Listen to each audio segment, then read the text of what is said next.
नियति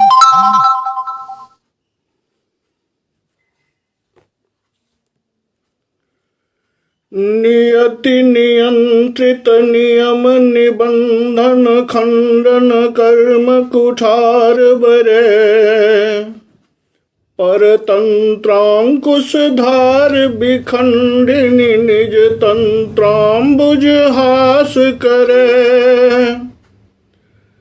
प्रकृति नटी मुख मर प्रकृति नटी मुख दर्शन लोलुप दृष्टि विलास विकास रते। हर जर तांभर भाव विबोध मिहामल शारद चंद्र कले।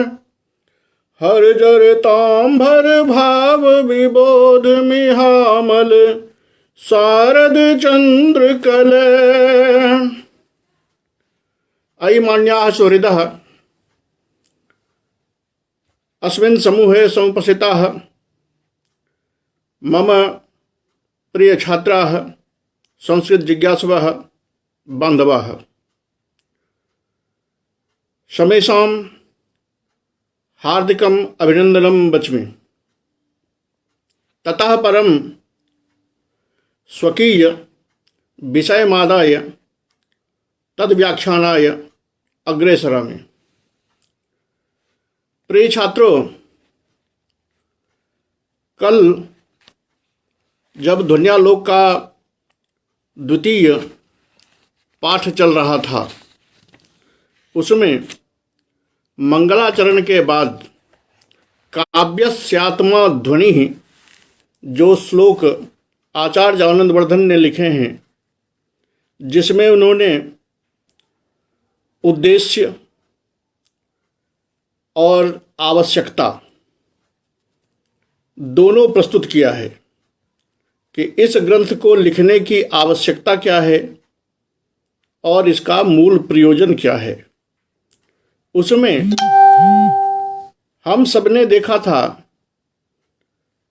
कि जब पूर्व विद्वानों के कथनानुसार ध्वनि शब्द की सत्ता सिद्ध है, ध्वनि नामक वस्तु है, लेकिन उसकी व्याख्या नहीं की गई है, उसको ध्वनि नाम नहीं दिया गया है, लेकिन वही तत्व सहृदयों के हृदय में आनंद का कारण है, वही आनंद है, ये भी कह सकते हैं।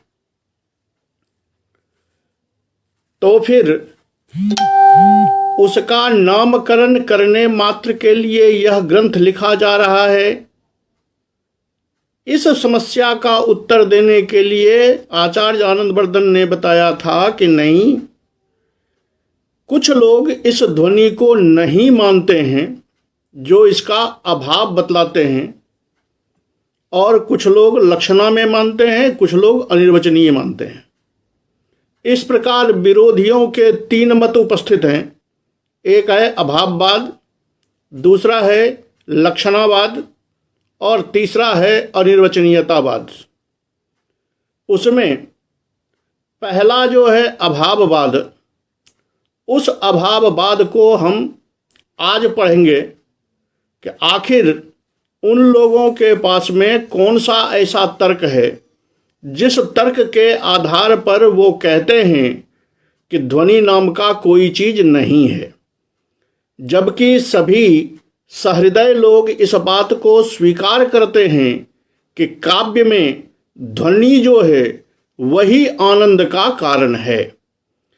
इस दोनों मतभेद को मिटाने के लिए आचार्य आनंदवर्धन उस ध्वनिवादियों के पक्ष को उपस्थापित करते हैं जिसके बल पर वो ध्वनि का अभाव मानते हैं। उनके पास में कुछ तो तर्क होगा जिनके बल पर वो ध्वनि को नहीं मानते हैं। अब यहाँ हमको उनका वो मत देखना होगा, उनका वो तर्क देखना होगा कि किस आधार पर वो कहते हैं नहीं। तो देखिए, सामान्यतया जब हम काव्य देखते हैं, प्राथमिक दृष्टिया देख लीजिए कि श्लोक हमारे सामने उपस्थित होता है, या श्लोक समूह उपस्थित होता है। तो उस श्लोक समूह के रूप में या श्लोक के रूप में हमारे सामने केवल शब्द उपस्थित होता है। उस शब्द से वाच्यार्थ द्वारा हम अभिधा शक्ति के द्वारा हम वाच्यार्थ को ग्रहण करते हैं, वो अर्थ हमें प्राप्त होता है। दूसरी कि जो ध्वनि आचार्य आनंदवर्धन दिखाना चाह रहे हैं वो क्या है। तो व्यावहारिक दृष्टिया अगर हम विचार करें तो एक है हमारा शरीर, दूसरी है हमारी आत्मा। शरीर है, इस शरीर को शरीर हम जीवित प्राणी तब तक कहते हैं जब तक उसमें आत्मा है, जब तक उसमें प्राण है। प्राण अगर निकल जाए, प्राण अगर नहीं हो तो वो शरीर सब कहलाता है, वो मनुष्य कहलाने के लायक नहीं रहता। प्रश्न ये उठता है कि क्या उस आत्मा को हम देखते हैं? तो जी नहीं, देखते तो हम केवल शरीर को ही हैं, लेकिन उस प्राणी का या उस जीव का, उस व्यक्ति का, उस शरीर का जो व्यवहार है, उसके कार्य से अगर लोगों को खुशी मिलती है तो लोग कहते हैं ये अच्छा आदमी है। अगर उसके कार्य से लोगों को दुख होता है तो लोग कहते हैं ये बुरा आदमी है। अब ये अच्छाई और बुराई, ये दोनों का निर्णय कौन कर रहा है? क्या वो शरीर कर रहा है या उसका व्यवहार कर रहा है? व्यवहार अगर कर रहा है तो उसकी अंतः चेतना जो है, जिस चेतना के आधार पर या जिस चेतना के आदेशानुसार वह शरीर कार्य करता है, जिसका परिणाम सहृदयों के हृदय के आनंद का कारण होता है या सहृदयों के हृदय के दुख का कारण होता है।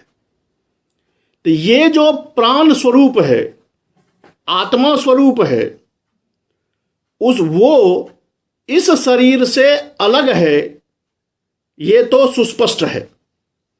क्योंकि अगर दोनों एक चीज होता तो फिर प्राण निकल जाने के बाद भी यह शरीर तो रहता ही है, लेकिन इस शरीर की सारी क्रियाएं बंद हो जाती हैं, शरीर का स्पंदन बंद हो जाता है। उसी तरह काव्य के भी दो रूप देखने होंगे, एक तो काव्य का शरीर और एक उसमें रहने वाली आत्मा। तो आत्मा का विवेचन जब हम करेंगे, आत्मा को जब हम देखना चाहेंगे, तो इन आंखों से जो चरम चक्षु हमारे पास में है, इन चक्षु से तो केवल शरीर ही दिखाई देता है।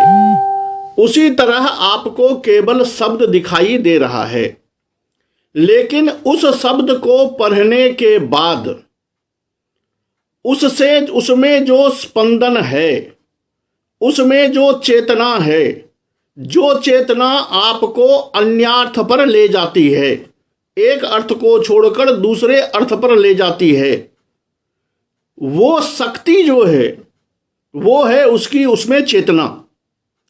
उसी बात को, जो चेतना आपको आनंद दिलाती है, उसी को ये ध्वनि कह रहे हैं। लेकिन चूंकि उसका नयन प्रत्यक्ष नहीं है, सामने में वो दिखाई नहीं देता, इसलिए अभाववादी उसको स्वीकार नहीं करते।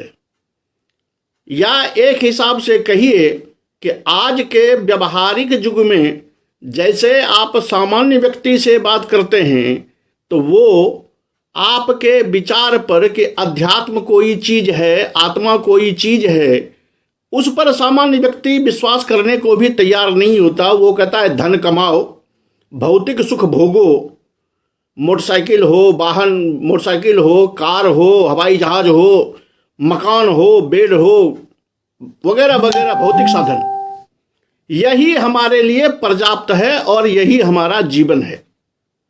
जबकि यदि आप तत्वतः विचार करेंगे तो ये सारे सुख साधन जो हैं वो केवल शरीर के साधन हैं, वो आपकी आत्मा को खुशी नहीं कर सकता।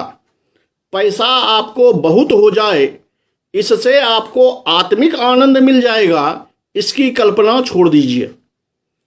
क्योंकि लोगों को वास्तविक बेड खरीदने से जब मतलब नहीं होता है, मतलब होता है नींद से। और नींद केवल सोने का पलंग बना लेने से नहीं आती। जिस दिन ये मनुष्य ये समझना शुरू कर देता है, या जो प्राणी शुरू कर देता है कि भाई हमें तो नींद चाहिए न कि सोने की पलंग, उस दिन से वो व्यक्ति उस आत्मा के प्रति अग्रसर होना शुरू होता है और उसको वास्तविक सुख की अनुभूति होती है। और जब तक आप पलंग खरीदते रहेंगे तो नाना प्रकार के संकट आपके माथे में आते रहेंगे, आपकी चेतना उसी में उलझी रहेगी, उससे नाना प्रकार के कष्ट ही होंगे, उससे आत्मिक शांति नहीं मिलने वाली। उसी प्रकार काव्य जो है, काव्य का अगर आप केवल वाच्यार्थ पढ़ के रह जाएंगे तो आपको तत्वावबोधन नहीं होगा। इसलिए आपकी भावना का जगा हुआ होना आवश्यक है। जो भावना उस शब्द से उठने वाली उस स्पंदन के कारण प्राप्त होने वाले जो अन्यान्य अर्थ हैं, जो आपके चित्त को, आपकी चित्तवृत्ति को गुदगुदाने वाले हैं, जो आपको आनंद देने वाले हैं, उसकी प्राप्ति करनी होगी। तो जब हम अभाववादी का पक्ष देखते हैं तो अभाववादी और ध्वनिवादी दोनों की स्थिति वही है जो भौतिक भोगवादी और मानसिक शांतिवादी, ये दोनों में जो फर्क है कि अभाववादी ने केवल उस काव्य के बाह्य रूप को देखा और बाह्य रूप को देख के कह दिया कि सारा चीज तो उपस्थित है, इसके बाद ध्वनि नाम का क्या चीज है। इसको पंक्ति द्वारा आचार्य आनंदवर्धन ने स्पष्ट किया है।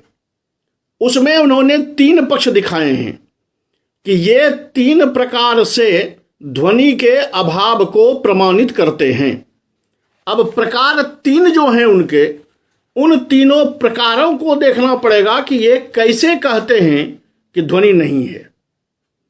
तो अब उनके मत को देखें। वो कहते हैं कि शब्दार्थ शरीरम तावत काव्यम। जो काव्य हमारे सामने में उपस्थित है, रघुवंश, अभिज्ञान शाकुंतलम, कुमार संभवम वगैरह, इसमें शब्द और अर्थ जो है वो काव्य का शरीर है। ये सभी कोई जानते हैं। जो आनंदवर्धन के बाद आचार्य राजशेखर ने अपने काव्य मीमांसा में स्पष्ट कर दिया कि शब्दार्थो तावत शरीरम। काव्य पुरुष का निर्माण जब उन्होंने किया तो काव्य पुरुष के निर्माण में कहा कि शब्दार्थो तावत शरीरम रसादिश्चात्मा। तो शब्दार्थ जो है वो उसका शरीर हो गया। तत्र च शब्द चारुत्व हेतवो अनुप्रासादया प्रसिद्धा एव अर्थगताश्चोपमादया प्रसिद्धा। अब कहते हैं अभाववादी कि जब शब्द और अर्थ हमारे सामने उपस्थित है तो आप जिस ध्वनि की चर्चा कर रहे हैं वो इसमें कहाँ है ये बताइए। क्योंकि शब्द के सौंदर्य को बढ़ाने वाला, क्योंकि आप जो ध्वनि कहेंगे वो काव्य में कहीं ना कहीं तो चारुत्व को बढ़ाता होगा। यहाँ शरीर जो है या शब्द है या अर्थ है या दोनों मिलके है। तो शब्द और अर्थ जो है, तो शब्द के चारुत्व को आपकी ध्वनि नहीं बढ़ाती, क्योंकि शब्द के चारुत्व को बढ़ाने के लिए अनुप्रासादी जो अलंकार हैं वो अलंकार शब्द की चारुता को बढ़ाते हैं।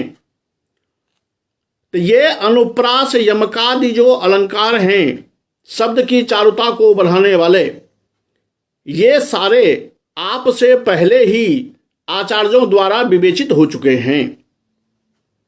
अगर आप कहेंगे कि शब्दार्थ अर्थ भी है तो कहेंगे ठीक है कि अर्थ की चारुता को बढ़ाने वाली उपमा इत्यादि जो अलंकार हैं वो अलंकार भी प्राचीन आचार्यों के द्वारा पूर्व से कथित है।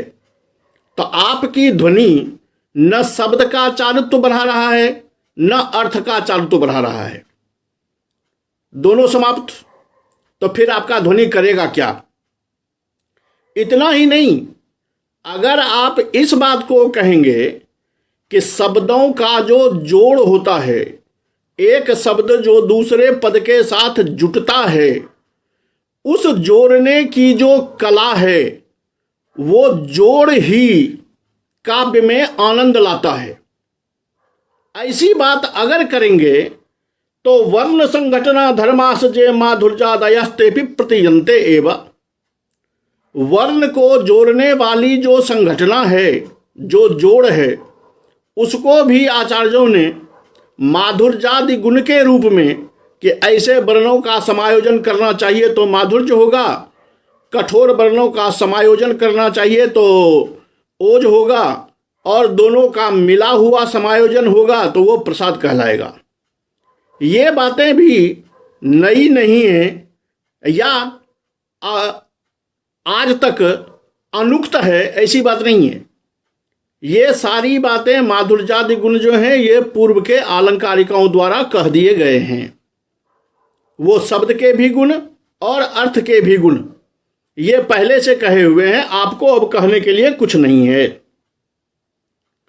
इतना ही नहीं, इसके अतिरिक्त भी अगर आप कुछ ढूंढेंगे इसमें तो तद अनतिरिक्त वृत्तयो वापि कैश्चित उपनागरिकाद्याः प्रकाशिताः ताः अपि गता श्रवण गोचरम। कहते हैं कि यद्यपि इसके अतिरिक्त तो अब कुछ बचा नहीं, लेकिन यही जो माधुर्य गुण इत्यादि जो कहे गए हैं जिसमें वर्ण संरचना पर ध्यान दिया गया है, वर्ण संरचना का विवेचन किया गया है, उससे मिलता जुलता या कहिए वही चीज दूसरे रूप में तत् अनतिरिक्त वृत्तयः नो अतिरिक्त वृत्तयः, ये जो उपनागरिका परुषा कोमला इत्यादि जो वृत्तियां हैं, ये वृत्तियां भी उसी बात को प्रमाणित करती हैं जो बात इन गुणों में वर्ण संयोजन को पहले से कह दिया गया है, उससे अलग कुछ नहीं है। लेकिन फिर भी अगर थोड़ा सा अंतर माने तो ये उपनागरिका वृत्ति इत्यादि भी पहले से कही हुई है।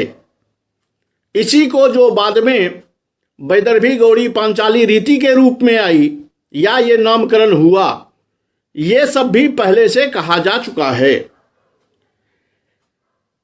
तद व्यतिरिक्तम कोयम ध्वनिर्नामा।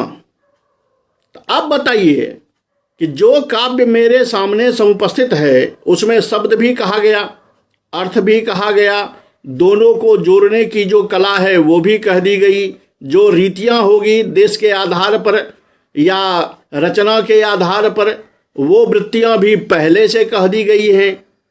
तो फिर अब क्या बचता है इसमें जिसको आप ध्वनि नाम की संज्ञा दे रहे हैं? काव्य में एतत् अतिरिक्त कुछ भी नहीं है। यानी काव्य के शरीर में जो कुछ भी था वो हमारे प्राचीन आचार्यों ने कह दिया है। अब आप ध्वनि नामक जो तत्व लेके आए हैं ये तत्व सर्वथा निरर्थक है, इसकी कोई आवश्यकता नहीं है, इसके बिना ही काव्य चल रहा है और सहृदय इससे प्रसन्न हो रहे हैं। इस प्रकार अभाववादी अपना एक तर्क उपस्थापित करते हैं। इसमें आपने देख लिया होगा कि अभाववादी के इन तर्कों में शरीर की सारी बातें की गई हैं, शब्द की, अर्थ की, दोनों के जोड़ की, संघटना की, रीति की, वृत्ति की, ये सारी बातें की गई। लेकिन याद रहे कि आनंदवर्धन ने कहा है काव्यस्यात्मा ध्वनि, उन्होंने काव्य की आत्मा ध्वनि कहा है। तो ज्यों ही आत्मा पर गए तो शरीर से उसका कोई लेना देना नहीं। ये व्यावहारिक भी सत्य है और वही काव्य पर भी लागू होता है कि आत्मा रहती शरीर में ही है, लेकिन आत्मा शरीर नहीं है, शरीर से अलग है। हाँ, उस आत्मा को रहने के लिए शरीर जरूर चाहिए। बिना शरीर के आप किसी आत्मा से या किसी आत्मा का दर्शन नहीं कर सकते। याद रहे कि यहां आप तंत्र शास्त्र की बात मत लाइएगा, वहां भूत प्रेत की चर्चाएं होती हैं, वो अलग चीज है। ऐसे आप शरीर है, जीवित है, उसमें आप आत्मा को देखते हैं। यहां अभाववादी ने शरीर पक्ष को लेकर यह दिखा दिया कि ध्वनि नाम का कोई चीज नहीं है। अब यही आदमी अर्थात यही अभाववादी दूसरे प्रकार से भी ध्वनि का अभाव बताते हैं। कैसे? तो वो कहते हैं कि प्रसिद्ध प्रस्थान व्यतिरेकिनः काव्य प्रकारस्य काव्यत्व हानेः।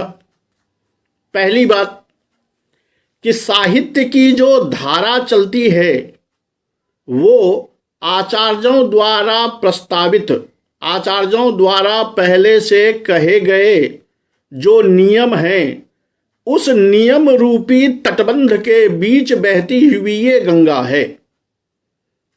इसके तट को तोड़कर अलग धारा बना देना ये साहित्य शास्त्र का उपकार नहीं होगा।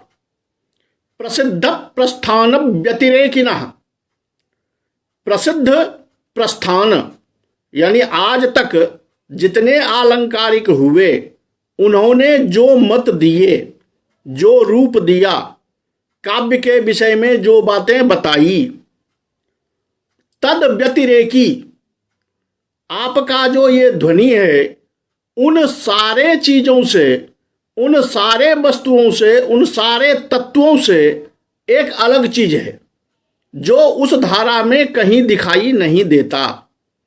अगर आप नई धारा को लाएंगे या तट को तोड़कर चलेंगे तो ये तो काव्य जगत में काव्य के प्रकार की हानि ही होगी, इससे काव्य प्रकार का कोई लाभ नहीं होगा। क्यों? तो ये बातें मैंने कल भी कही थी कि अगर सभी आचार्य स्वतंत्र हो जाएं और अपना अपना मार्ग ढूंढने लगें, नई नई धारा बहाने लगें, तो फिर साहित्य शास्त्र तो इतना स्वच्छंद हो जाएगा कि न उसकी कोई परिपाटी रह जाएगी, न कोई विचार का आधार रह जाएगा।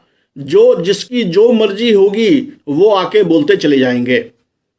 इसलिए हमको विचार जो करना है वो आचार्यों द्वारा बनाई गई जो सरणी है, उस सरणी के तहत ही हमें करना होगा।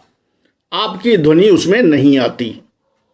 दूसरी बात, एक पंक्ति कही कि सहृदय हृदयाह्लादि शब्दार्थमयत्वमेव काव्य लक्षणम, यानी हमारे आचार्यों के सारे कथनों का अगर सार तत्व निकाला जाए तो वो सार तत्व ये है कि सहृदयों के हृदय को आह्लाद देने वाला जो शब्दार्थ है वही काव्य है। सहृदय हृदयाह्लादि शब्दार्थमयत्वम काव्य लक्षणम, यही काव्य का लक्षण है। इसमें शब्दार्थमयत्वम इसलिए दिया गया है कि अगर केवल कहा जाता कि सहृदय हृदयाह्लादि काव्यम तो समस्या हो जाती कि रागादिस्वपि काव्यत्वम। तो राग जो होता है गीत संगीत में, वो राग भी सहृदयों के हृदय के आनंद का कारण होता है। तो फिर वहां काव्य का लक्षण न चला जाए, इसलिए कहा कि सहृदय हृदयाह्लादि शब्दार्थमयत्वम, शब्दार्थ रूप होना आवश्यक है और यही काव्य का लक्षण है। इसमें आप बताइए कि आप जो ध्वनि कह रहे हैं वो ध्वनि इसमें कहाँ फिट बैठता है? प्राचीन आचार्यों की परिपाटी में कहीं नहीं आता। न च उक्त प्रस्थानातिरेकिनो मार्गस्य तत्संभवति, क्योंकि आप जो ध्वनि कह रहे हैं वो उक्त प्रस्थानातिरेकी है, यानी पूर्वतः जो अभी लक्षण बताया गया काव्य का कि सहृदय हृदयाह्लादि शब्दार्थमयत्वम, तो जब शब्दार्थमयत्व है तो उसमें जितने चीज आवश्यक हैं, अपेक्षित हैं, वो हमारे आचार्यों द्वारा वर्णित हैं, जो हमने आपको पहले में बता दिया है। तो उसके बाद फिर ध्वनि नाम का कौन सा चीज बच जाता है? अब बचता कुछ नहीं। हाँ, एक बात है कि जो बातें आपने ब्रूमः पद लगा के कहा है पहले में काव्यशात्मा ध्वनि में, तेन ब्रूमः पद जो लगाया था आपने, इसका मतलब है कि आपके सहयोगी कुछ लोग हैं, जो सहयोगी लोग आपका अनुकरण करते हुए आप जो ध्वनि प्रस्तावित कर रहे हैं, वो लोग ताली बजाकर हाँ में हाँ मिलाएंगे कि हाँ भाई ध्वनि नाम का कोई बहुत बड़ा चीज है। तत्समयन्तः पातिनः सहृदयान् कांक्षित परिकल्प्य तत्प्रसिद्ध्या ध्वनौ काव्य व्यपदेशः प्रवर्तितोपि सकल विद्वन् मनोग्राहितां नालंबते। अब कि कुछ आदमी को जो आपके अनुयायी हों, जो आपके शिष्य हों, या जिसको आपने किसी न किसी प्रकार का लोभ देकर अपने पक्ष में कर लिया हो, वो सभी आदमी आपके पक्ष की ताली पीटकर स्वागत करें, खूब ताली बजाकर नाचें कि नहीं भाई ध्वनि नाम का कोई अपूर्व चीज होता है। तो केवल उस जो आपके पीछे चलने वाले हैं, जो आपके चाटुकार हैं, उनके ताली बजा देने मात्र से आप संख्या दिखाकर ध्वनि को प्रमाणित तो कर देंगे, लेकिन केवल उन्हीं चाटुकारों तक ये ध्वनि रह जाएगी। सकल विद्वन मनोग्राहिताम नालंबते।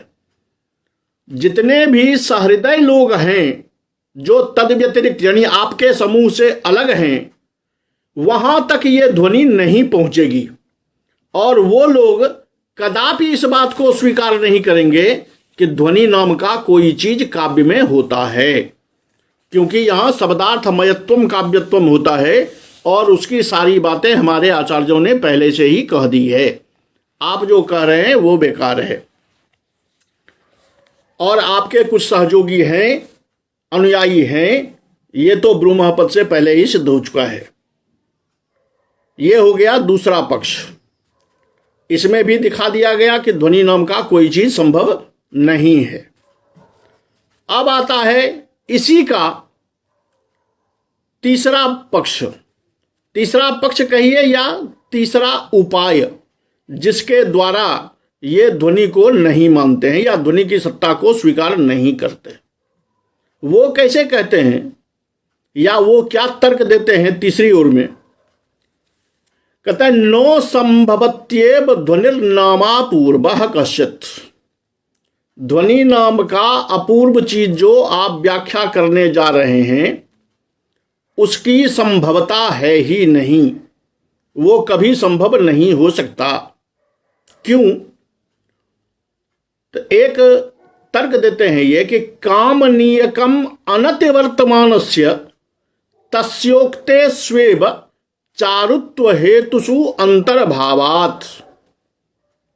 ये कह रहा है कि देखिए, काव्य में जो चीज चमत्कारकारी होता है उसको आचार्य लोग स्वीकार करते हैं। तो अभी तक जो अलंकार, रीति, गुण इत्यादि कहे गए, उस सब में अपना अलग अलग चमत्कार दिखाई दे रहा था। शब्दगत जो अनुप्रासादी अलंकार हैं उसका अपना अलग चमत्कार, अर्थ का अपना अलग चमत्कार, रीति में भी कुछ वैशिष्ट्य आ जाता है, इसलिए रीति को भी स्वीकार कर लिया, वृत्ति को भी स्वीकार कर लिया, गुण को भी स्वीकार कर लिया। इसका मतलब है कि अगर ध्वनि नाम का कोई चीज है भी, जैसा आप कहते हैं कि सहृदयों ने स्वीकार किया है, तो अगर कहीं है भी तो इतनी छोटी चीज होगी, इतना अल्प चमत्कार होगा कि जिसको पृथकतया गणन करना, जिसकी पृथकतया गिनती करना आचार्यों ने उचित नहीं समझा। ये जो अलंकार गुण पहले से कहे हुए हैं, उसी में ये कहीं न कहीं अंतर्निहित हो गया होगा, क्योंकि चमत्कार जब आचार्य लोग स्वीकार करते हैं तो चमत्कार ऐसा तो हो जो सहृदयों की प्रतीति पथ पर अवतरित हो। अगर इतना छोटा है, इतना कम है कि जो प्रतीति पथ पर भी नहीं आ सकता सहृदयों के लिए, ऐसा जानकर ही आचार्यों ने इस ध्वनि को पृथकतया नहीं गिना। और जब पृथकतया नहीं गिना तो प्रमाणित हो गया कि उसमें कोई चमत्कार नहीं है। अब आप जो ध्वनि नाम का चीज कर रहे हैं, तो निश्चित रूप से ये पूर्व वर्णित जो वस्तु है, जो तत्व है, उसी तत्व का कोई एक पार्ट मात्र होगा, उसी तत्व का एक अंश मात्र होगा। तो अब उसी की बात अगर आप करेंगे तब तो एक हिसाब से कहिए कि आपका ये कार्य, आपका ये मेहनत व्यर्थ है, क्योंकि जो पहले से कहा हुआ है उसी का एक अंश आप यहां पुनः उपस्थापित कर रहे हैं। तो कथितस्यैव पुनः समाख्या मात्र करणम, जो कहा हुआ है उसी का समाख्या, उसी का नाम बदलकर उसी को नए रूप में प्रस्तुत करना होगा। इसलिए ध्वनि नाम का कोई चीज काव्य में नहीं होता है। तेसाम अन्यतमस्यैव वा अपूर्व समाख्या मात्र करने, यानी जो ध्वनि आप कह रहे हैं तो पूर्व वस्तु में ही कहीं सन्निहित है। हाँ, ये अलग बात है कि आचार्यों ने उसको ध्वनि नाम से अलग से नहीं कहा है, बशर्ते इसमें जो चमत्कार है वो उन्हीं चमत्कारों में से कोई एक चमत्कार है जो पहले से कहा हुआ है। अब अगर आप अलग नाम करेंगे तो केवल नामकरण मात्र में प्रयास होगा आपका, कोई नई चीजें उपस्थापित नहीं होगी। इस प्रकार इन्होंने ये तीन मत उपस्थापित कर दिए कि ये तीन ढंग से मैं बता रहा हूं कि ध्वनि नाम का कोई चीज नहीं है। इन्हीं अभाववादियों के द्वारा संकलित या अभाववादी के सारांश को समेटते हुए, क्योंकि वहां तीन पक्ष हो गए, उन तीन पक्षों को समेटते हुए आचार्य ने, आनंदवर्धन ने एक श्लोक लिखा जिसमें स्वयं ध्वनिकार पर व्यंग्य किया जा रहा है उन अभाववादियों की ओर से। ये श्लोक भले लिखा हो आनंदवर्धन ने, लेकिन अभाववादी के पक्ष से यह बात कही जा रही है। वो श्लोक है कि जस्मिन नस्ति न वस्तु किंचन मन प्रहलादि सालंकृति सालंकृतिर व्युत्पन्नैरचितं च नैव वचनैर वक्रोक्ति शून्यम च जत् काव्यम तद्ध्वनिना समन्वितमिति प्रीत्या प्रशंसन जड़ो नो विद्मो विदधाति किम सुमतिना पृष्ठः स्वरूपम ध्वनेः। यानी अभाववादी आनंदवर्धन के विषय में कहते हैं कि भाई ये तो ध्वनि नाम के जिस चीज की बात कर रहा है उसमें न वस्तु किंचन मनः प्रहलादी, उसमें कुछ भी ऐसा तत्व नहीं है जो सहृदयों के मन का आह्लाद कर सके। तक काव्य होता है सहृदयों का आह्लाद करने वाला, और इस तत्व में आह्लाद वाली कोई चीज है नहीं। न अलंकृति, अलंकार भी नहीं है, क्योंकि अलंकार अगर होता तो वो तो पहले से कह दिया गया है, तो अलंकृति भी नहीं है। व्युत्पन्न रचितम च नैव वचनैः, इसमें किसी व्युत्पन्न वचन यानी ऐसा कथन जो कोई विशेष चमत्कार लाता हो, वैसा चीज भी नहीं है, क्योंकि पहले ही कह दिया गया है दूसरे मत में कि निश्चित रूपेण ध्वनि नाम का कोई चीज इतना सूक्ष्म होगा कि उस सूक्ष्मता के कारण ही आचार्यों ने ग्रहण नहीं किया है। वक्रोक्ति शून्यंच जथ, कहते हैं वक्रोक्ति जो है वो भी इसमें नहीं है, क्योंकि वक्रोक्ति अगर होती, कहने का एक विशेष प्रकार होता, तो वो तो वक्रोक्तिकार पहले से हैं, वक्रोक्ति पहले से कही हुई है, तो ये वक्रोक्ति भी नहीं है। और जिसमें न वक्रोक्ति हो, न वचन की व्युत्पन्नता हो, न अलंकार हो, न सहृदयों के हृदय को आह्लाद देने वाला कोई तत्व हो, ऐसे तत्व को ध्वनि नाम देकर जो ये लोग प्रीति पूर्वक प्रशंसा कर रहे हैं और तालियां पीट रहे हैं कि ध्वनि नाम का बहुत बढ़िया चीज कुछ होता है, तो मुझे ये पता नहीं चलता कि ये कितने जड़ हैं, कितने मूर्ख हैं, कि अगर इनको किसी विद्वान ने, किसी सहृदय विद्वान ने आकर पूछ दिया कि भाई बताओ, अगर तुम्हारा ध्वनि है, असहृदयों के लिए आवश्यक है, तो कृपया ये बताओ कि ध्वनि का लक्षण क्या है, ध्वनि का स्वरूप क्या है।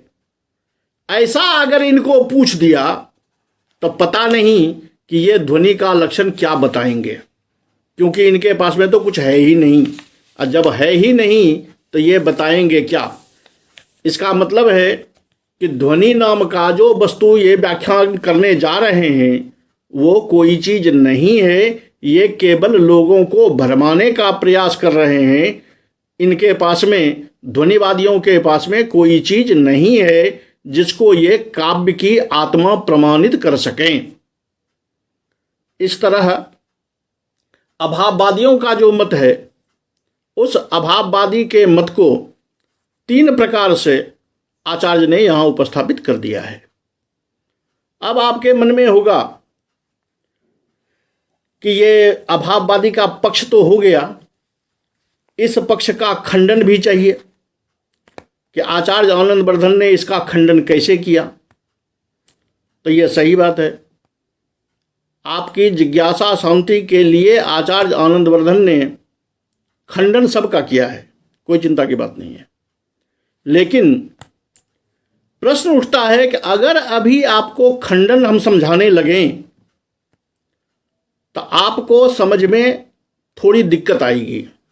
दिक्कत इसलिए आएगी कि काव्य का जो स्वरूप है, जो शब्दार्थमयत्व रूप है, वो तो अभाववादी ने पूरा विश्लेषण करके बता दिया कि ये चीजें होती हैं।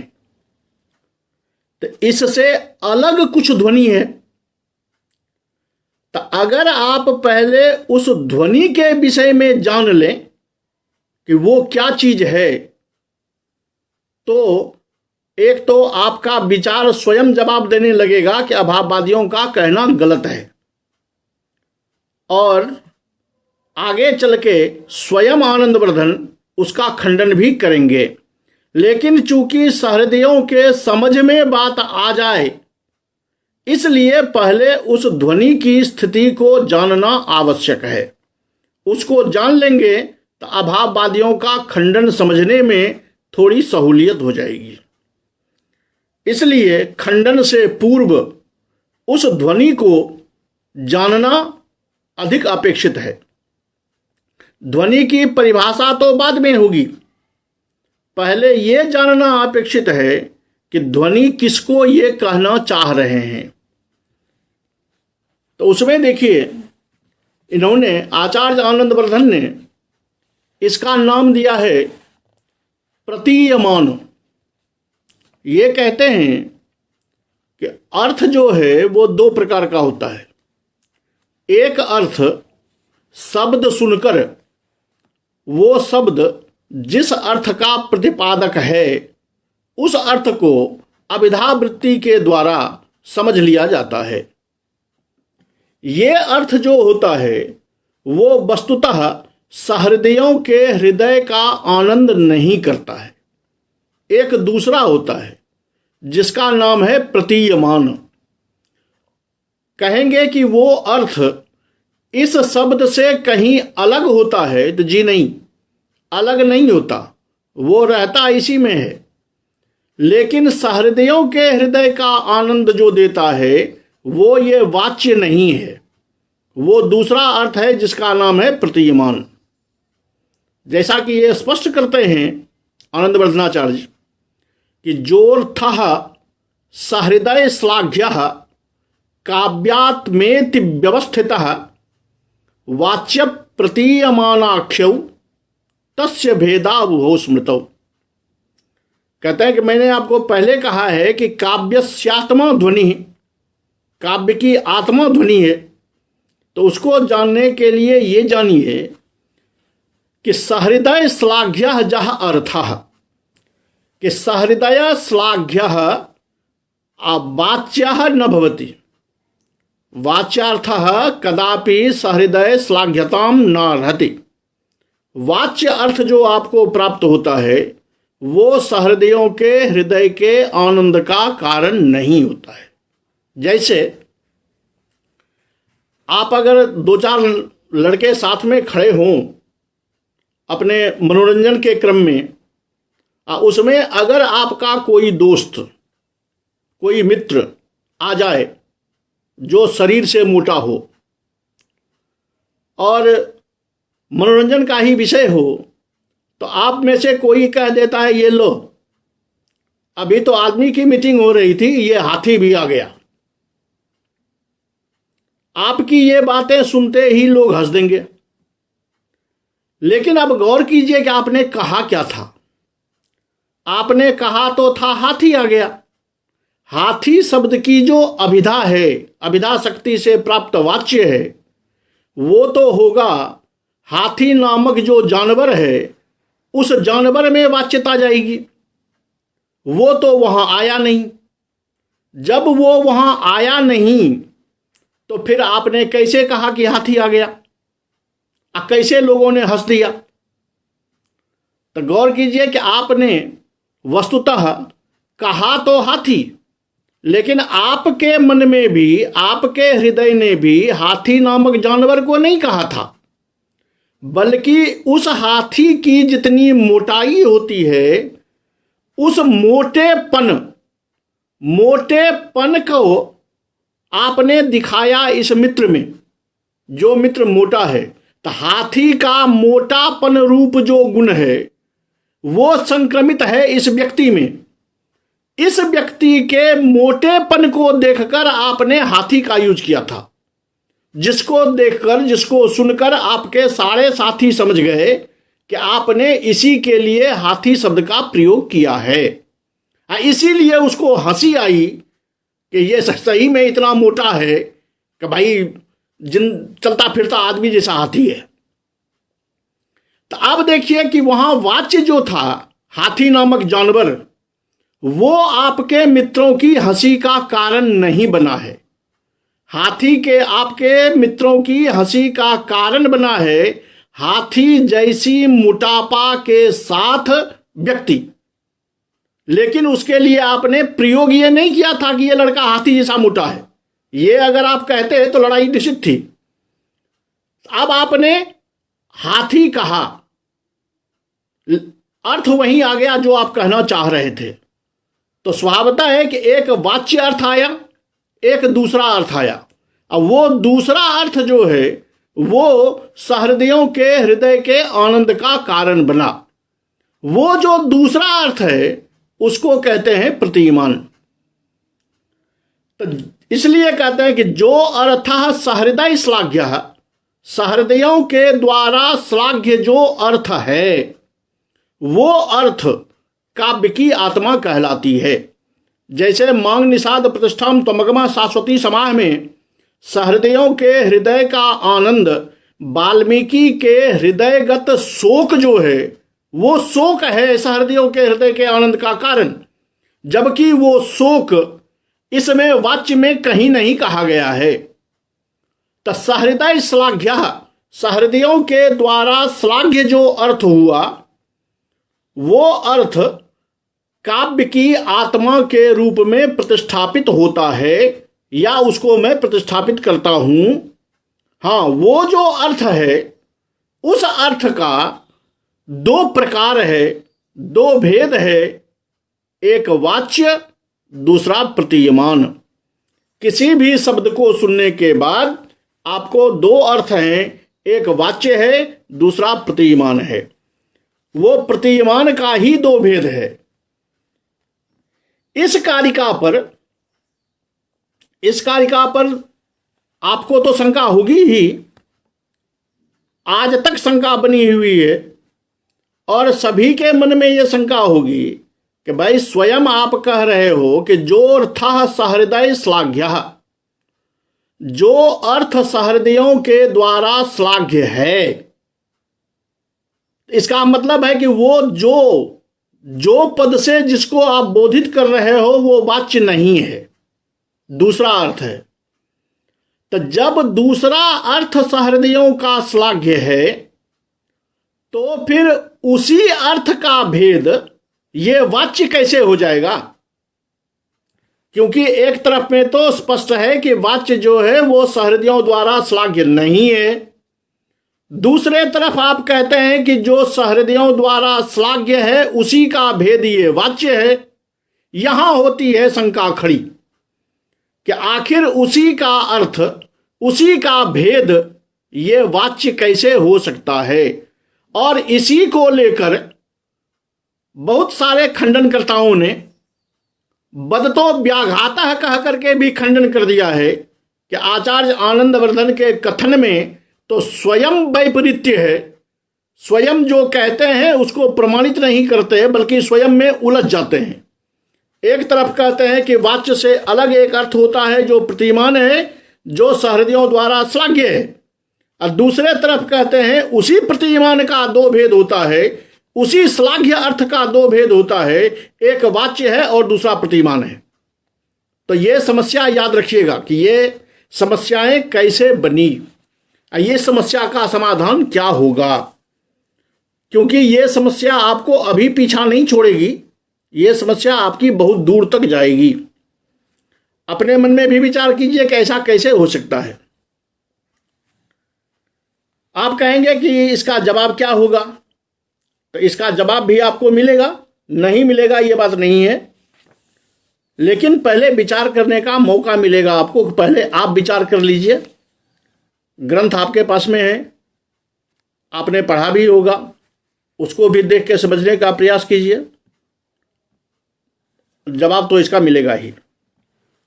चलिए अभी हम ये देखते हैं कि जोऽर्थः सहृदय श्लाघ्यः, सहृदय श्लाघ्यः जः अर्थः प्रतीयमानार्थः, वाच्यार्थः पृथक् प्रतीयमानार्थः पृथक्। तो वाच्यार्थस्य तत्वं जानाम्यहम्, कि वाच्यार्थ क्या होता है ये आप सभी जानते हैं कि शब्द को सुनते ही निर्देश मात्र से जो अर्थ प्राप्त हो जाता है वो वाच्यार्थ है। तो ये प्रतीयमान है क्या, ये प्रतीयमान रूप अर्थ कौन सा है और कैसा है, उसकी व्याख्या करते हैं कि प्रतीयमानम पुनरन्य देव वस्त्वस्तिवानीसु महाकवीनाम जत्तत् प्रसिद्धा वैवातिरिक्तम विभाति लावण्य मिवांगणासु। ये कारिका भी बहुत प्रसिद्ध कारिका है। कहते हैं कि प्रतीयमान वो अर्थ है जो इस वाच्यार्थ से अलग है। तो अलग है तो क्या सभी जगह प्राप्त हो जाता है, तो कहते हैं जी नहीं, सभी जगह प्राप्त नहीं होता।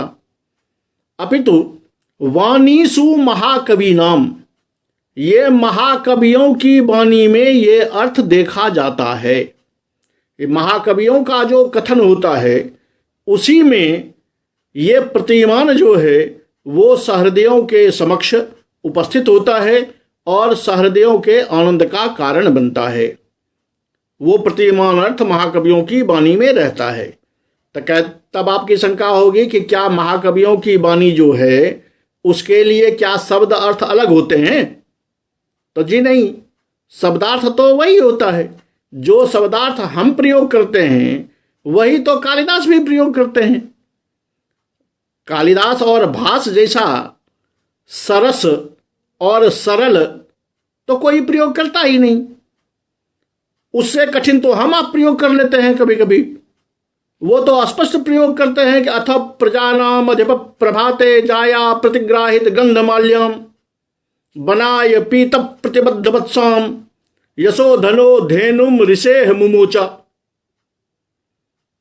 इतना सरल प्रयोग करते हैं, तो फिर उनकी वाणी में ये प्रतिमान होता है, ये कैसे? तो कहते हैं जैसे उदाहरण देखिए, कितना बढ़िया दृष्टांत, कितना बढ़िया है कि जत्तत प्रसिद्धा वैवातिरिक्तम विभाति लावण्य मिवांगनासु। जैसे जो नायिकाएं होती हैं, उस नायिकाओं में कोई सुंदरी होती है, कोई सुंदरी नहीं होती। ये जरूरी नहीं है कि नायिका मात्र जो है वो सभी के सभी सुंदर ही है। ये बात आप स्वयं व्यवहारतः जान सकते हैं। किसी को देखकर आपका चित्त आह्लादित होकर के स्वयं कहता है कि वाह क्या सुंदरता है। ऐसा भाव सभी को देख करके तो नहीं उठता। तो जब सभी को देखकर नहीं उठता तो आखिर कारण क्या है? जिसको आप कहते हैं कि ये बहुत सुंदर है, तो उसमें भी तो यही नाक, यही आंख, यही कान, यही होंठ, यही गाल और यही गर्दन है, यही केस है, यही ललाट है। और जिसको देख करके आपको खुशी नहीं होती, सामान्य होती है, उसमें भी ये सारे चीज होते हैं। तो फिर आपकी चित्तवृत्ति किसी को देखकर आह्लादित हो उठती है और किसी को देखकर नहीं होती है, ऐसा क्यों? वो जो तत्व है जो आपको आह्लादित कर देता है वही है प्रतिमान। जत्तत प्रसिद्धावयवातिरिक्तम, प्रसिद्ध अवयव जो हैं शरीर के, हाथ पैर नाक कान मुंह आंख इत्यादि, इस प्रसिद्धावयव से अलग एक कोई वस्तु होता है जिसको हम लावण्य कहते हैं, जो अंगनाओं में रहता है। यानी आपको अगर कोई पूछे कि जिसको आपने सुंदर कहा, नाक पकड़ के बताए कि ये सुंदरता है, आप बताएंगे? नहीं बता सकते। पूछे कोई कि नाक क्या है तो पकड़ के बता देंगे, गाल क्या है पकड़ के बता देंगे, आंख क्या है उंगली से दिखा देंगे, कान क्या है पकड़ के बता देंगे। लेकिन कोई पूछे कि भाई सुंदरता कहां है, तो क्या आप पकड़ के दिखा सकते हैं? आप लाख मेहनत कर लें, उसको आप पकड़ के नहीं दिखा सकते। लेकिन आपकी चित्तवृत्ति कहती है कि ये सुंदर है। तो अगर सुंदर है तो फिर कहां है? तो जैसे आप हृदय से स्वीकार करते हुए भी उसको उंगली निर्देश से या उंगली से पकड़ के नहीं बता सकते, उसी तरह महाकवियों की जो वाणी होती है, उसके जो शब्द होते हैं, उसमें ये शब्द अर्थ गुण अलंकार सब होते हैं, लेकिन इससे अलग एक प्रतिमान नाम का चीज होता है जो सहृदयों के हृदय के आनंद का कारण होता है। जैसे नायिकाओं के शरीर में लावण्य, उसी तरह उन पदों में, महाकवियों के कथन में वो प्रतिमान नाम का चीज होता है। इस बात को अगर आप समझ लें या आपकी चित्तवृत्ति ने पकड़ ली हो, तो फिर आपको ध्वनि समझने में और अभाववादी इत्यादि का खंडन करने में कोई समस्या नहीं होगी। केवल ये बात आपकी चित्तवृत्ति तक पहुंच जाए कि जैसे सुंदरता इन सभी विशिष्ट अंग विशेष से अलग एक कोई चीज होता है जो इसी में रहता है, इससे अलग उसका कोई जगह नहीं है, इससे अलग नहीं होता है, वो रहता तो इसी में है, लेकिन ये सारा चीज वो नहीं है। नाक कान अलग है, लावण्य अलग है। और कहते हैं देखिए महाकवि जो बनते हैं आदमी, कहते कैसे जाना आपने महाकवियों की वाणी में होता है, महाकवियों की वाणी में ही ये होता है प्रतिमान, ये आप कैसे कह सकते हैं? कहता यही तो खूबी है कि सरस्वती स्वादु तदर्थ वस्तु निस्यंदमाना महताम कवीनाम आलोक सामान्यमभिव्यनक्ति परिस्फुरंतम प्रतिभा विशेषम। सरस्वती स्वादु, जिसका इन्होंने प्रतिमान नाम कहा, जो अभी आपको लावण्य के रूप में दिखाया गया, तो कहते हैं सहृदयों के लिए स्वादु, स्वाद के योग्य, आस्वादन के योग्य, तो वही सरस्वती है, वही वाणी है, वही प्रतिमानार्थ है। जो निस्यंदमाना महताम कवीनाम, महताम कवीनाम निस्यंदमाना जा सरस्वती, महाकवियों के मुख से निकलती हुई जो वाणी है, उस वाणी में वो प्रतिमान होता है। और जब वो प्रतिमान होता है, उसी प्रतिमान को देखकर हम ये समझते हैं कि परिस्फुरंतम प्रतिभा विशेषम, कवि के हृदय में प्रस्फुरित होता हुआ या प्रस्फुरित होती हुई जो प्रतिभा है, उस प्रतिभा का परिचय हमें तभी मिलता है जब उनकी वाणी में ये प्रतिमान दिखाई देता है। जैसे कि जो मैंने आपको पहले बताया था कि किसी सुंदरी को देखकर, किसी सुंदर व्यक्ति को देखकर जो आपके मन में एक भाव आता है, आप अपने मन मन बड़बड़ा लेते हैं, अरे भाई पता नहीं किस विधाता ने इसको बनाया। अब गौर कीजिए कि आपके मुंह से ये आवाज स्वयं निकल जाती है कि ओहो विधाता ने, किस विधाता ने इसको बनाया? तो क्या उनके लिए कोई और विधाता आया है? जी नहीं, ये आप जानते हैं, लेकिन फिर भी आपके मुंह से सब निकल आता है। लोग कहते हैं कि विधाता ने इसको बड़ी फुर्सत में बनाया है। यह बात आपके मुंह से स्वयं निकल आती है, क्या देख करके? क्योंकि नाक कान मुंह तो विधाता सब बनाते ही हैं। जरूर उस लावण्य, उस प्रतिमान का कमाल है, उस लावण्य का कमाल है जिसको देखकर आप उसके रचयिता जो है विधाता, उस विधाता की कारीगरी को जान लेते हैं। तो जैसे इस मुंह के लावण्य को देखकर आप बनाने वाले विधाता की विशिष्ट कारीगरी को समझ लेते हैं, उसी तरह काव्य में जो वो प्रतिमान है, उस प्रतिमान को देखकर, उस प्रतिमान को जानकर, उसकी अनुभूति कर, कवि के हृदय में बहने वाली जो प्रतिभा है, प्रतिभा विशेष, उस प्रतिभा विशेष को आप जानते हैं। यानी कवि के हृदय में जब प्रतिभा है, प्रतिभा विशेष है, तभी वाणी में वो लावण्य आता है, वो सौंदर्य आता है, वो प्रतिमान आता है, जो सहृदयों के हृदय का कारण, सहृदयों के हृदय के आह्लाद का कारण बन जाता है। और वही प्रतिभा बता देती है कि ये प्रतिभा कोई सामान्य प्रतिभा नहीं है। सामान्य प्रतिभा तो सबको होती है काव्य करने की। होली के दिन में आप देखेंगे कि औने बोने नथु खैरे सारे के सारे कवि हो जाते हैं, सब कविता करना शुरू कर देते हैं। लेकिन क्या सभी कवि हो जाएंगे? जी नहीं। तो ऐसी प्रतिभा नहीं, अलोक सामान्यम अभिव्यक्ति, वो अलोक सामान्यम, ऐसी प्रतिभा जो लोक सामान्य नहीं है। सामान्य लोगों में जो प्रतिभा देखी जाती है, उस प्रतिभा के अतिरिक्त, उस प्रतिभा से अलग एक कोई विशेष प्रतिभा होती है जो कवियों में होती है, और उसी के कारण ये लावण्य आता है। इसी की पुष्टि में इन्होंने वो फिर जो श्लोक है महाकवि वाल्मीकि वाला, उसका भी उल्लेख किया है कि काव्यस्यात्मा स एवार्थः जथा चादि कवेः पुरा क्रौंच द्वंद्व वियोगोत्थः शोकः श्लोकत्वमागतः।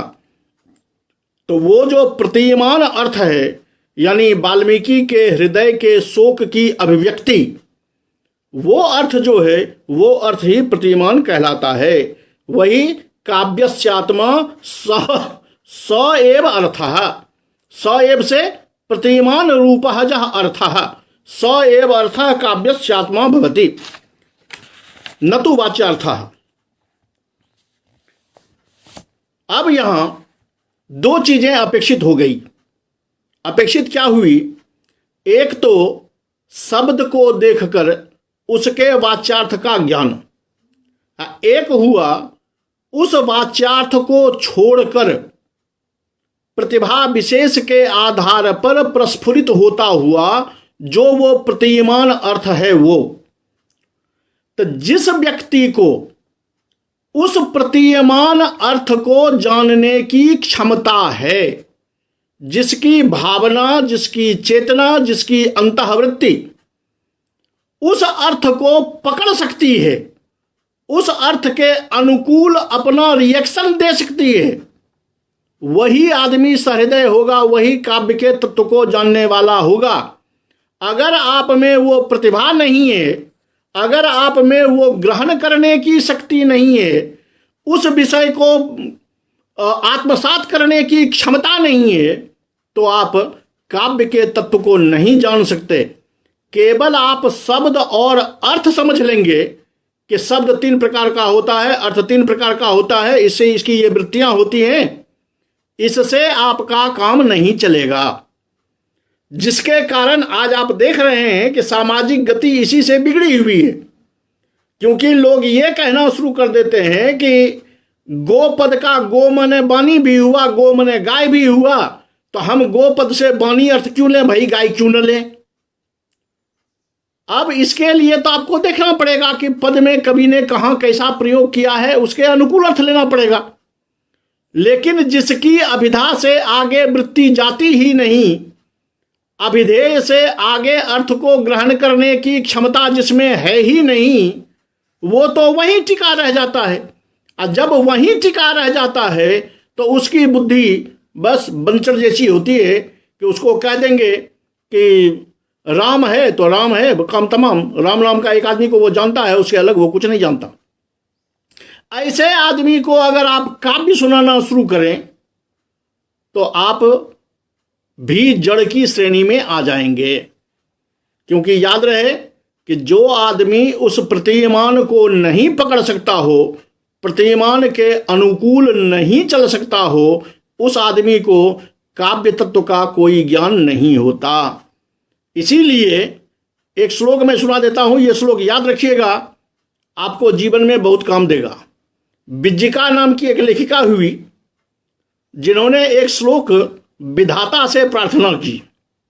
क्या कहा जरा गौर से सुनिए कि इतर ताप सतानि जथेच्छया वितर तानि सहे चतुरानन अरसी के सुच काव्य निवेदनम शिरसि माँ लिख माँ लिख माँ लिख। कि हे विधाता, आपको जितने पाप का दंड देना हो आप यथेच्छ हमें दे दो, हमें सभी स्वीकार है। केवल एक दंड मत देना। क्या? तो अरसी के सुच काव्य निवेदनम, और रसिक व्यक्तियों को और सहृदय व्यक्ति को काव्य सुनाना पड़े, ऐसा दंड मत देना। मेरे माथे में ऐसा पाप मत लिखना, ऐसा दंड मत लिखना। बाकी आपको जितना दंड देना हो वो दंड दे दीजिए, हमें सारे दंड स्वीकार हैं। तो अब आप समझ सकते हैं कि अरसिक जो होता है और रसिक जो होता है उसमें कितना बड़ा फर्क है। क्योंकि आप जो बात प्रतीयमान के द्वारा कहना चाहेंगे उसको रसिक पकड़ेगा, सहृदय पकड़ेगा। जो अरसिक होगा वो आपको उल्टा ही अर्थ लगाएगा या अंटबंट ही अर्थ लगाएगा।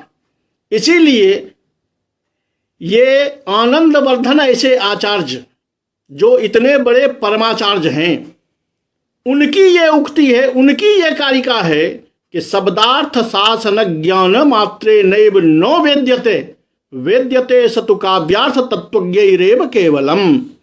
वो जो प्रतीयमान है उस प्रतीयमान को जानने के लिए अगर आप चाहेंगे कि शब्दार्थ शासन ज्ञान मात्रे न, शब्द को सही करने का, शब्द शुद्ध है या अशुद्ध है, उसकी प्रतिपादकता है या व्यापकता है, क्या है, ये जानना अगर आपको आता है, केवल आपको अगर शब्द और अर्थ का ज्ञान मात्र है, तो उससे आपको वाच्य का ज्ञान होगा, उससे आपको प्रतिमान का ज्ञान नहीं होगा। जो लावण्य की बात कही थी, तो वो लावण्य का ज्ञान उसको होगा जिसको लावण्य समझने की क्षमता है। जो केवल एक बॉडी, एक शरीर मात्र समझता है, उसको लावण्य का ज्ञान नहीं होता। इसलिए ये कहते हैं कि शब्दार्थ शासन ज्ञान मात्रे नैव नो वेद्यते।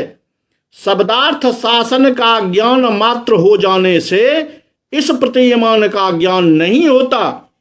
वेद्यते सतु सप्रतीयमानार्थ वेद्यते, वह प्रतिमान अर्थ जाना जाता है, बशर्ते कब? तो तब जाना जाता है जब काव्यार्थ तत्वज्ञैरेव केवलम, जो काव्यार्थ के तत्व को जानने वाला है, जो काव्य के रस का आस्वाद करने वाला है, काव्य के रस को समझने वाला है और उस आस्वाद के अनुकूल चलने वाला है, उसी को यह प्रतिमान पता चलता है। अन्यथा केवल शब्दार्थ ज्ञान मात्र से इस प्रतिमान का पता नहीं चलता है। इसलिए जो शब्दार्थ आप कह रहे हैं, क्या कहते हैं, आपको अभाववादी ने जो दिखाया था कि शब्द और वगैरह वगैरह, उनमें और इस ध्वनि में जमीन आसमान का फर्क है। जो बातें अभाववादी पकड़ रहे हैं, आनंदवर्धन का कथन उस बात से कहीं ज़्यादा दूर है। तो इस प्रतिमान को पकड़ना होगा। इस प्रतिमान को जब हम जानेंगे तब हमको ये ध्वनि का पता चलेगा, ये प्रतिमान ही ध्वनि है। अब ये दो विषय आए आज, एक अभाववादियों का तीनों पक्ष, और दूसरा विषय आया कि प्रतीयमान और वाच्य, सहृदय श्लाघ्य जो अर्थ है वो प्रतिमान है और वो वाच्य से अलग होता है। ये दो बातें या दो विषय आज आपने पढ़े। उम्मीद है कि बहुत हद तक आपके समझ में आई होगी। आगे आज की कक्षा तो यहीं विराम कर रहा हूँ। आगे पुनः आपको इनमें जो दो बातें अभी हम बोल चुके हैं कि वाच्य और प्रतिमान रहता है एक ही शब्दार्थ में, दोनों अलग अलग नहीं होते, एक ही शब्दार्थ में एक ही जगह पर ये दोनों रहते हैं। जैसे लावण्य को दिखाया गया, उसी में उसी की व्याख्या और होगी। अब सहृदयों को कैसे उसका अर्थ लगेगा, महाकवि उसका कैसे प्रयोग करते हैं, और ये दोनों जो है वाच्य और प्रतिमान दोनों साथ साथ कैसे रहता है, दोनों प्रतिमान के ही भेद कैसे हुए। जो प्रश्न मैंने अभी आपको कहा था कि जब वाच्य और प्रतिमान दोनों अलग अलग चीज़ें हैं तो फिर प्रतिमान का अर्थ वाच्य कैसे हो गया, ये जो यक्ष प्रश्न है, इस प्रश्न का जवाब या इस प्रश्न का उत्तर फिर हम कल की कक्षा में पढ़ेंगे। आज की कक्षा यहीं समाप्त होती है। तब तक के लिए आप लोगों का हार्दिक अभिनंदन और भूरिशः कोटिशः धन्यवाद। सादरम नमो नमः।